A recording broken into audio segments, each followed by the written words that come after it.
A manchete é: banqueiros prometem entrar no concurso de notas de repúdio contra Jair Bolsonaro.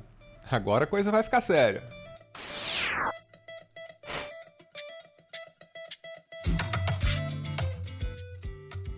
O Brasil vive hoje sob uma ameaça golpista e autoritária. Você bem sabe, o 7 de setembro tá aí e os bolsonaristas estão prometendo fechar STF, atentar contra o Congresso, expulsar a embaixada da China do Brasil e por aí afora. Quem tem estômago para frequentar as redes bolsonaristas, eu tenho, tá percebendo que elas andam ainda mais tóxicas que o normal. E as nossas instituições, coitadas, elas estão reagindo como podem. É um concurso de notas de repúdio. Cada uma tentando ver quem escreve o maior e melhor textão. Um desses textões veio do Consórcio Nordeste. Eu não vou ler porque, com todo respeito aos governadores que pariram isso aqui, é só mais do mesmo. Aliás, aí tá o Flávio Dino, numa entrevista para o My News, admitindo exatamente isso. O pessoal tá ficando cansado desse negócio de nota de repúdio. E não acredito que haja uma decisão nesse momento de que vão invadir o Supremo Congresso amanhã, no dia 7, enfim. Agora, só o fato de nós estarmos debatendo isso já é absolutamente anomalia. Nós estamos aqui, 4 jornalistas de imensa importância no país, a debater o risco de uma quartelada no Brasil no século XXI. Isto em si mesmo já é inadmissível. Então nós temos que ter uma posição firme, que foi esta carta hoje dos governadores do Nordeste. Eu próprio, ao propô-la, fiz questão de dizer que há às vezes até uma fadiga com cartas e notas. Pior sem elas, porque parece que está todo mundo naturalizando uma barbaridade. Então creio que esses mecanismos de contenção funcionarão agora é preciso ter o alerta sempre de que há um sentido, há um vetor em curso muito perigoso. Também chama a atenção esse momento aí em que ele diz que só o fato de a gente ter que discutir ameaça golpista já é um retrocesso em si. Porque E sabe o que é pior? Não importa o que aconteça, a gente vai continuar tendo que lidar com esse assunto por um bom tempo. É um momento de teste. Realmente, se aquele lugar comum de que as instituições estão funcionando é apenas uma retórica ou se é uma verdade. Uma vez que nós temos uma decisão do Bolsonaro e dos mais próximos de não se submeter às regras do jogo democrático. Eu tenho muito medo, Marilir, do 7 de setembro de 2022. Eu tenho mais medo do vindouro do que deste. Eu tenho a impressão que, neste caso, é uma espécie de ensaio geral, uma retórica muito inflamada.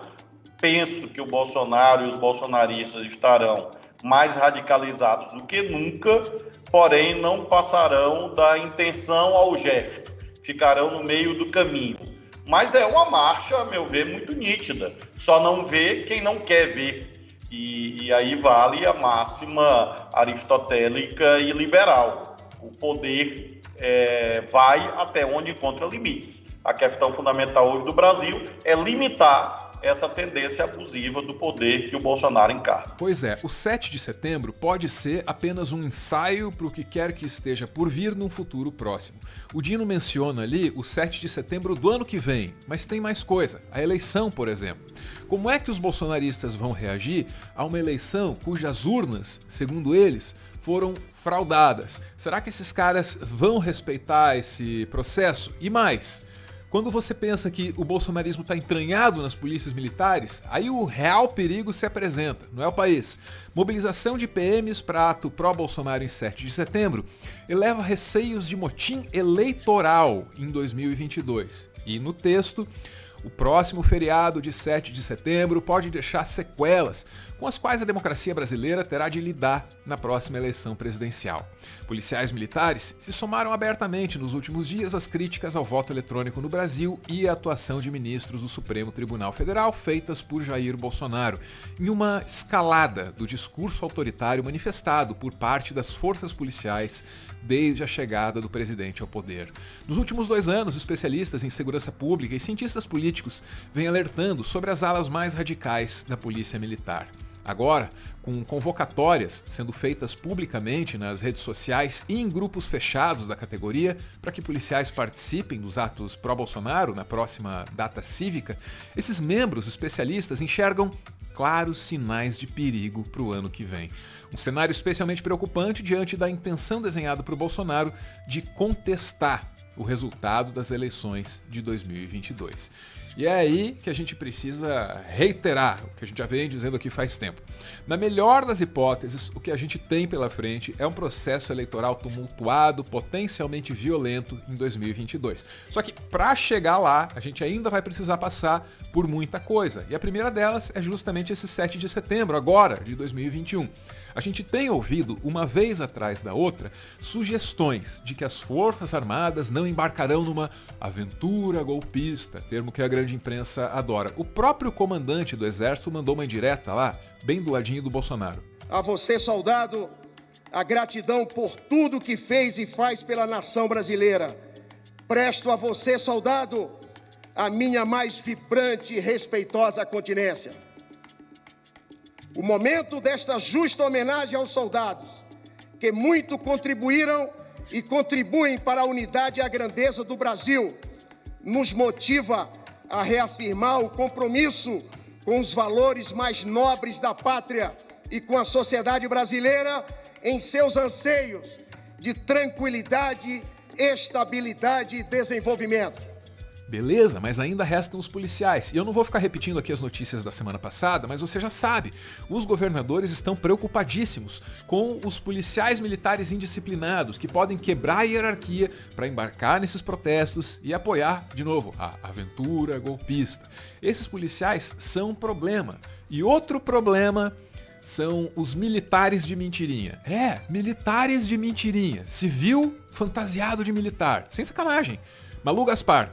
Buscas por farda disparam na web e acendem alertas sobre o uso de uniforme militar por civis em 7 de setembro. É o cosplay de militar pro texto. A procura por uniformes militares em serviços de busca dispararam mais de 1000% nos últimos 28 dias em relação ao mesmo período do ano passado, indicam dados do Google. As buscas preferenciais mostram que os interesses pela compra de farda militar e loja militar foram os que mais cresceram no mês de agosto em comparação com agosto de 2020. Essa procura por fardas, ela é alimentada dentro das redes bolsonaristas. No zap desses caras, a linguagem é de guerra, a convocação, assim, é para um momento de confronto, de combate, de heroísmo, etc. É isso que eles fantasiam, para usar a palavra que cabe bem com essa história da farda, né? E essa ordem aí pro tiozão sair fardado no 7 de setembro, ela pode ser uma ordem assim, com uma estratégia bem pensada e centralizada. Talvez Carluxo Corporations estejam no meio aí. A alta coincide com o fortalecimento na mobilização bolsonarista para os atos de 7 de setembro. Coincidem também com exortações nas redes bolsonaristas e grupos de WhatsApp para que os seguidores usem fardas nas manifestações para representar o exército do presidente. Não é à toa que Bolsonaro tem dito que os protestos do feriado de independência servirão como uma foto do Brasil para o mundo. Para o diretor do Fórum Brasileiro de Segurança Pública, que é o Renato Sérgio Lima, os dados do Google indicam que a estratégia para os atos é simular uma falsa adesão massiva de militares e policiais. O movimento visaria cooptar os setores ainda resistentes para o projeto de ruptura propalado pelo presidente. Estratégia tem. Eles sabem que eles precisam simular uma adesão total das forças, porque o Bolsonaro também divide para conquistar, né? Brigou com muita gente muito importante dentro das forças. Lembra lá do general Santos Cruz? Aquele que estava no governo, mas teve que sair logo no comecinho, entre outras coisas, porque o Carluxo não ia bem com a cara dele? Pois é, hoje o cara tá aí posando de democrata, rechaçando o golpe e criticando o Bolsonaro. No UOL, ó lá. Como que a gente pode ter segurança de que não haverá um golpe? E, de novo, só para voltar, o Braga Neto errou ali ao falar desse debate? O problema não é de classificar do certo ou errado. É questão de não ser um assunto pertinente, né? Você pode até, às vezes, dar uma opinião mais superficial, mas não é um assunto pertinente, ainda mais numa hora em que que esse assunto já está aquecido, né? Onde nós, os militares, já as instituições militares estão tendo um desgaste por conta do comportamento governamental. Então você tem uma série de fatores que fazem uma conjuntura que isso aí não é bom tratar dessa forma, né? Então, em relação ao golpe?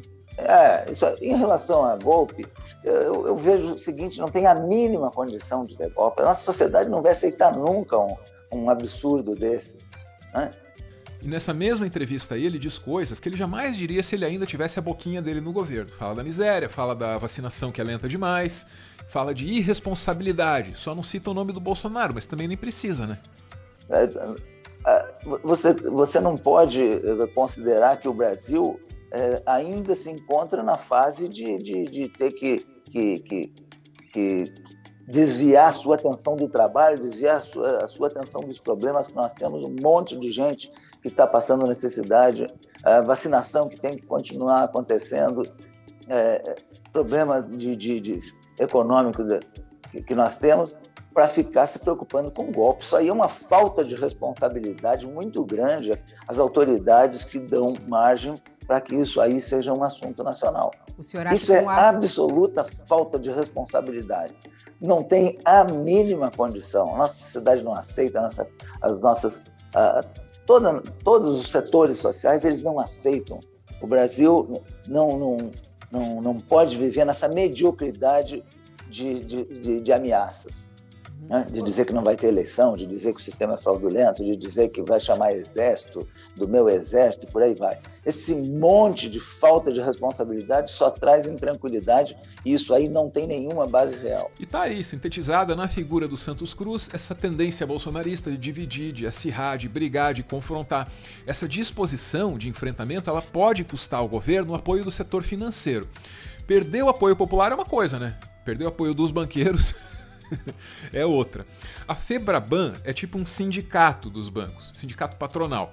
Estava prestes a assinar uma nota de repúdio contra os golpistas do 7 de setembro.